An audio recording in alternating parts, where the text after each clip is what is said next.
Du côté du Parti démocratique de Côte d'Ivoire, PDCI-RDA, on s'active aussi pour la future présidentielle d'octobre 2020. Des conventions éclatées se dérouleront le week-end prochain en vue de la désignation du candidat du dit parti. Le coordonnateur de ces assises était face à la presse pour annoncer les grandes lignes. Salif Yalekwe. Le Parti démocratique de Côte d'Ivoire, PDCI-RDA, organisera les 25 et 26 juillet prochains des conventions éclatées en vue de la désignation du candidat à la présidentielle d'octobre 2020. Pour en donner les grandes lignes, le secrétaire exécutif du dit parti, Maurice Kakou-Gikawe, coordonnateur de la convention, était ce mercredi face à la presse.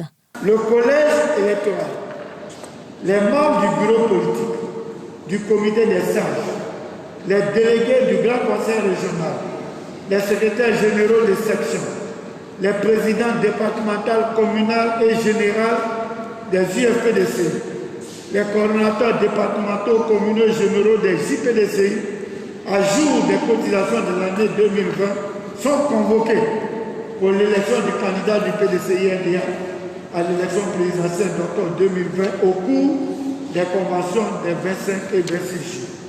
L'accès aux lieux et locaux de la convention est conditionné par la présentation d'un badge et d'un mandat dûment signé du coordonnateur et délivré par la coordination nationale de la convention. Selon Maurice Kakou-Gikawe, tout le processus se déroule dans la transparence. Pour lui, le président Henri Konan Bédié demeure le choix idéal de son parti.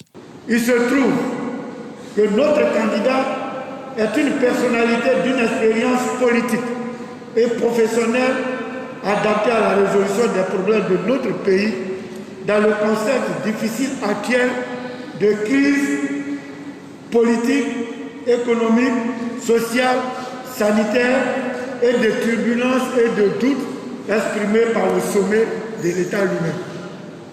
Je vous invite donc à plébisciter M. Bédié Konan Henri le 26 juillet 2020.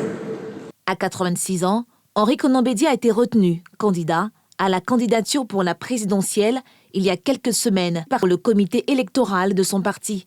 En revanche, celle de l'ancien président de la jeunesse, Kwadio Konan Bertin, a été rejetée.